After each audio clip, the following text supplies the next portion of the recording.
you like roses? Many people do. They are beautiful flowers which come in a wide variety of delightful colours.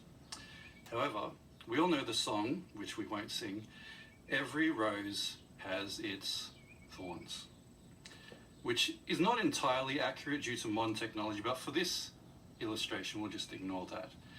Now, I'd like you to imagine a large garden bed full of rose bushes. Not nicely maintained, trimmed and pruned bushes, no. Bushes that are overgrown and thick, branches that are long and intertwined, and every single branch is covered in long, sharp thorns. The flowers of the rose bushes are beautiful. However, the sharp thorns are waiting for a naive soul just to wander that little bit too close. So with that image in mind, let's look at our material taken from Proverbs Chapter 7, and we'll read verses 7 to 9.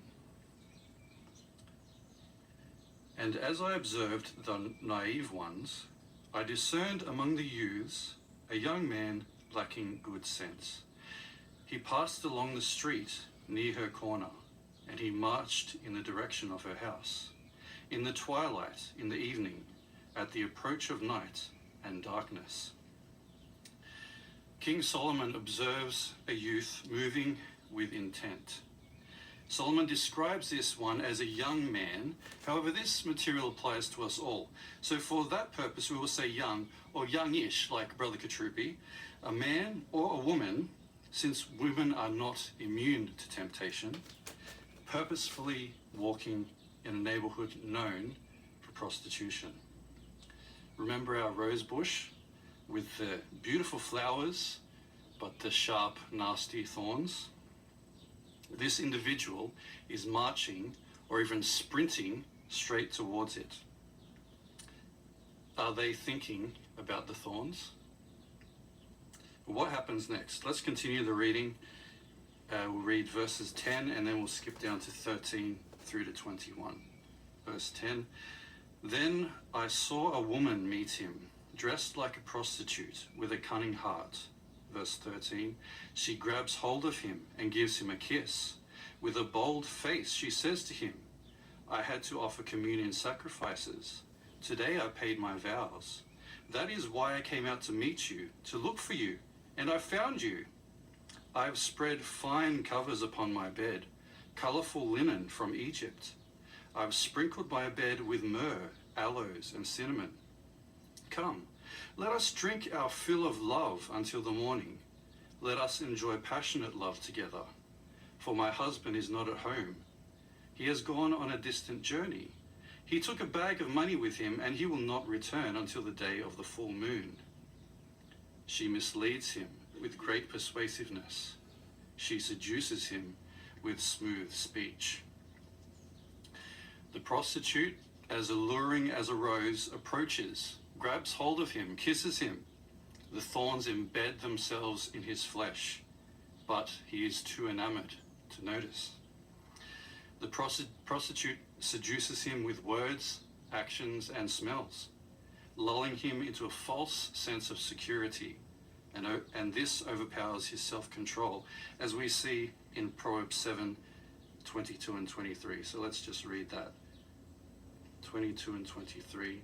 "Suddenly he goes after her, like a bull to the slaughter, like a fool to be punished in the stocks, until an arrow pierces his liver, like a bird rushing into a trap. He does not know that it will cost him his life." The individual in the account suffers the consequences of putting themselves in a tempting situation. They approached the mass of thorny branches and leapt in headfirst. How can we benefit from this material? What is the modern day application? Has prostitution ceased to exist? No, definitely not. It is more prevalent and more depraved than ever. So do we simply stay away from prostitutes and their haunts? Well, that's definitely one way. But is the tempting situation described in Solomon's words the only kind of tempting situation that we might face? No. In our modern world, temptations come in the overt and frontal kind, such as prostitutes and illicit affairs with people, but also in more insidious and secret kinds.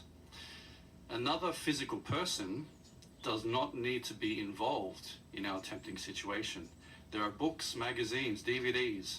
What about the internet, where all manner of things are available 24/7 right here on our device? The rambling rose bush and its prickly thorns are waiting right here for us all the time.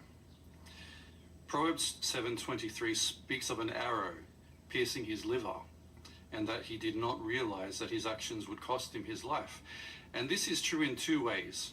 Sexually transmitted diseases often result in severe and suffering and even death, but it can also cause spiritual death, since it is a grave sin against God. But what of succumbing to temptations related to pornography? Well, it can still result in spiritual death, since this is morally unclean. And we remember Jesus' words that anyone looking at someone to have a passion for that one has already committed adultery in their heart. Once we have leapt into the thick, overgrown, thorn-ridden bushes and of the alluring rose bush, it will hold on to us. The thorns will stab us all over with many pains. It will not let us go easily, and it will leave us with deep scars. So, how can we avoid tempting situations? The Watchtower of July 2024, study article 29, makes some very fine observations. Finding oneself in a tempting situation rarely happens suddenly. There are usually steps that lead up to it. Seeing something provocative may start us down the path towards those alluring rose bushes. An excellent point that the article made was that the key is to reject unclean thoughts immediately and to replace them with good ones. We cannot, once we find ourselves on the path to the rose bush, merely stop with the roses beckoning to us, the image playing over in our minds. We must make an effort to get onto a new path. We must get our minds onto something wholesome. But this is not always easy. We need Jehovah's help. And that is why we can always resort to prayer. Pray to Jehovah for strength, and we need to make an effort to resist. Go outside, exercise, play sport, talk to a friend or family member. Something that will move our thoughts onto a different and wholesome path. Jehovah will bless our efforts to remain faithful to him. Being tempted is a reaction, but resisting temptation is a decision. We must decide that we want to stay away from the dark alley where the prostitute lurks. We must decide that we want to resist the immoral roses of this world. We must decide that we want to do things Jehovah's way and bring him joy. We must decide that we want to avoid tempting situations. And with Jehovah's help, we can.